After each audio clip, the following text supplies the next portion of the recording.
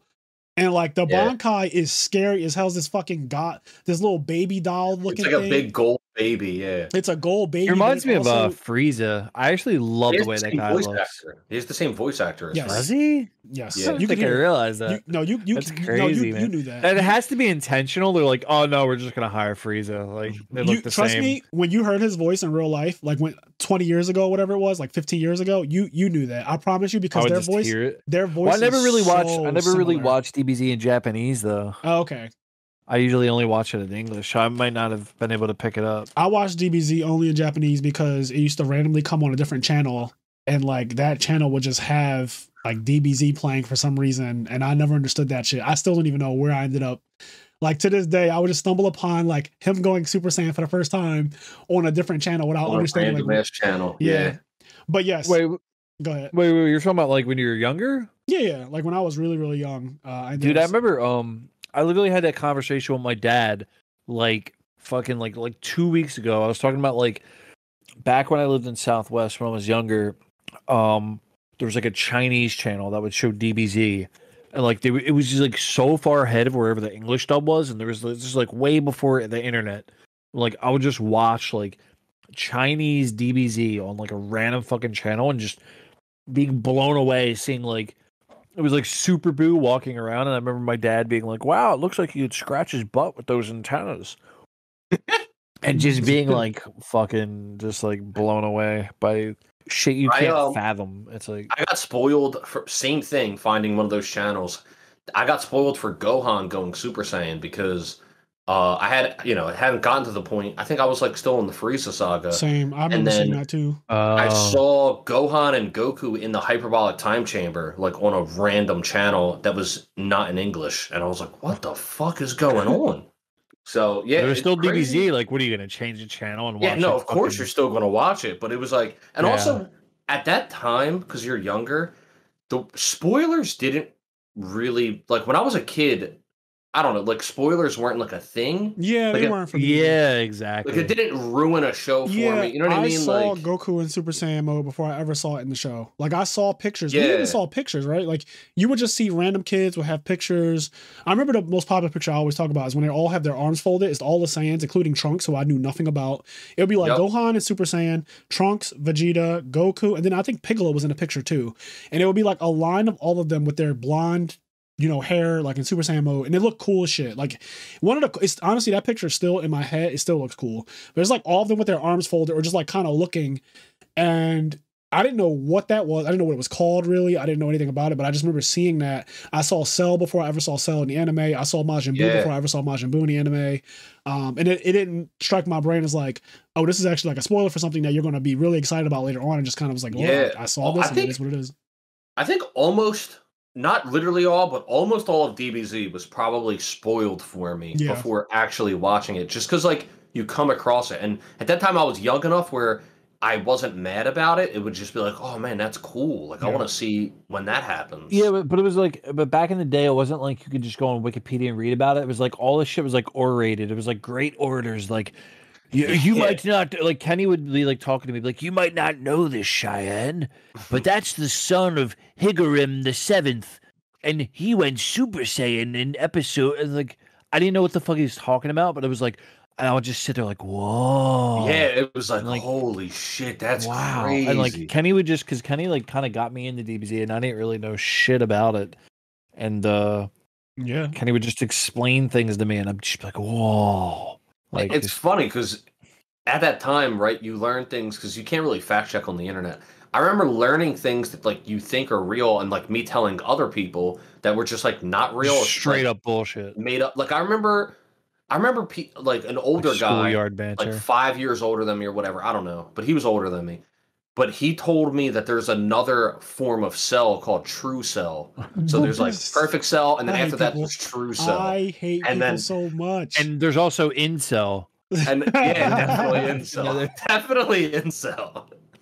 I hate people so fucking much. All of them. I know. I'm with Frazier. I fucking hate it. I mean, we Peekaboo. love it at the time. You remember Peekaboo? Dude, yes. I was just gonna say, dude. Peekaboo's real. That's the thing. Peekaboo is real. It was Meryl. Yeah, it was Meryl. I remember as a kid. It was Meryl yet. Yeah, but I got the monthly. Peekaboo, right? No, it's not called Meryl. But that Pokemon existed. Yeah. People just like made a name up for it. Dude, I remember like I used to get like I was such a crazy Pokemon fan. I used to get the monthly magazine of Pokemon from Beckett. It was like Beckett's Pokemon magazine. I remember like kids would just be like Peekaboo, and I'd be like, actually, it's Meryl, and that's not a real character. And I would just get so offended by Peekaboo. How about this? I remember before Gold and Silver came out, right? This is around the time Peekaboo was a thing. The rumors that Charizard, Venusaur, and Blastoise were going to get another evolution, right? And I will never forget. And this might not be something that exists on the internet. This might be something that you can only tell, that you can only pass down verbally. I don't think there's evidence of this because it's so stupid. But I remember multiple people telling me, you know, they have an uncle that works for Nintendo or whatever. But that Pokemon Gold and Silver, Charizard's evolution was going to be called Charcoal. They said that Charizard was going to evolve to a Pokemon named Charcoal, and he was going to be like this, like, you know, this big burnt wood dragon. Like the way they described it sounded cool, but like it was literally just the word charcoal. Like that's what's cool about the internet is that I won't lie. Sometimes they come up with theories and just rumors that they completely pulled out of their ass or made up that sound good. Like they sound good and believable. Like obviously charcoal is not the epitome of what I'm saying, but there are some that we've heard for sure that we believed in and bought in at a younger age, and it sounded completely believable and it sounded cool as shit. And then obviously the internet was just capping even at that time. Like 4chan would just make some shit up and and spread it, and they would just become law. Like people believe that. The law of the land. Yeah. Dude, oh man, it just fucking I remember I had a buddy who lived next door to me. It was like this African kid named Thomas. And I remember he was like my dad works for Toys R Us and I can get you like free video games. I remember like I believed him. I remember I asked him to get me Legacy of Goku 1 on Game Boy Advance. And I remember like he's like, okay, I'm gonna get it for you. I'm gonna like put it behind your house and like you can get it behind. Like I bought into all of it. So it's fucking stupid. I remember like thinking back on it. His dad was a bus driver. Like I remember I remember his dad drove buses. And I remember like I think they're like kind of like chartered buses for like elderly people or something. I'm like, why did I think that this kid's dad, I believed him that he worked at Toys R Us, that he would get me a game, and it was like it had to be a secret exchange because like he would get fired, so he would like put it behind my house and I could go get it. And I remember like I just like, Thomas, how's that game working out? Like, what's going on, man? I've been waiting for that game. That is fucking awesome. Like, I think maybe he like wanted to be my friend, like whatever like logic that kids use. Like I've never told that story to anyone. I don't think. I miss like that old school like word of mouth shit. I remember like Paper Mario does it really well. Does what really well? Like we're old school, like word of mouth, like Majora's Mask. I know we talked about last time. It's like if you come here on the 7th day. Oh yeah, and and it's almost like a rumor, you know. Yeah, because like there's shit that could happen in the game, and it's like you could never believe that it's real, but it's spread through word of mouth, and like that kind of stuff really does happen. I remember just like to talk about another fake thing for Pokemon. A guy telling me that like there's only in Japan there's an alternate Pokemon Red version called Pokemon Pink. That's basically just Pokemon Red, but you get to play as a girl instead of a guy. But you can only play as a girl, you can't play as a guy. And that because it came out after Pokemon Red, it actually has some Pokemon that were going to be in Gold and Silver, but not all of them. And he just like would talk about it for hours as if it was real, and like he had it, and I would be like, "Oh, can you like bring it in? Like bring it?" He'd be like, "Oh yeah, I'm gonna try to bring it in," but like, oh, I always forgot it though, right? Yeah, but like, oh, my mom actually just like punished me, and like I can't bring it in this week or something. Like, oh, just I experienced like, kids oh, like man. that too. I experienced a lot of kids who would just, oh my god, and like Kenny would do. I would also get off to kind of like fucking with him, like, oh, bring it in, like, why, or like, and then when they say, oh, I got punished, I can't bring it in, I'm like, yo, how about this? I'll walk home with you, and then just like bring it to the door so I can see it. Like, I would just go out of my way because I get off the people like lying and me proving it. I don't know why, but that's just like a thing that I've always been into. But yeah, all right. Well, anyways. Thank you guys so much for this podcast episode. This was really fun, and I know it started off crazy with the whole Kanye shit, and we ended up on Bleach, and then just like a lot of random things. But we hope to have Cheyenne back on the podcast. I would love to do a whole episode of us just talking about like early internet rumors, video game rumors. Yeah, have Cheyenne on. Like, I'm down. I live for that shit, man. So yeah, well let's have Cheyenne back again. I mean, you're damn near regular at this point, right? So we'll definitely bring you back on to do to continue this discussion. Sure. Before we get out of here, let me just give a shout out to the people on our Patreon. We have Connie, Austin, Leon, Quest, Garrett, Xavier, Hylian, TCG Automotive, Dimitri Barnes, Alexander Brissett, Vinny Casello, Giovanni Avelos, Ari Reynolds, CJ, WK-Dad1, Saul at Dabber's Gaming Cafe, Dan Varable, Dennis Milburn, Joseph Marcello, First to Home, Dalis Ferneris, S. Akuma, Mitchell Nels, Midwest Gaming, William Shapiro, Dimitri Safirdas, Vince Marquette, Dallas Bailey, Roz Weiss, Nick Stango, Scott Polera, Hanto, our two-time national champion, Vincent Zinn, Sarah Maria, Sunny Top Cut Podcast, Alex Ahern, Philip Campa, Jalen Haskins, Raleigh Melfi Slump, and last but not least, Dominic Couch. Thank you guys so much for supporting the podcast. We really appreciate it. If you guys want access to exclusive episodes that only drop on Patreon, or if you want to see video versions of the podcast, please check out IMNerd Podcast on patreon.com. We have a bunch of different tiers. Choose whatever one makes sense for you. If you want to get access to our Discord server, you can get access to that also at our lowest tier. Our community has been growing, and there's a lot of different channels that we have. There's also ways to suggest podcasts for us to do. So if you're into that type of thing, check out, again, our Patreon, IMNerd Podcast. It should come right up. And as I always say, guys, do the things that make you happy. And you can follow me really quick on Twitch at Majora Plays Games, and I'm going to be playing some horror shit lately. Oh, yes. Throw that in real quick. We're going to bring you back on soon because I know you want to talk about Silent Hill. Oh, yeah, we did talk about Silent Hill. Scorn. I want to talk about Scorn. Yes, a little but bit. You're not, God willing, you're not going anywhere, right? So we can just have you back on in like a week or two or something, and then we can continue this conversation. So let's do that. All right. See you, everybody. All right. See ya. See ya.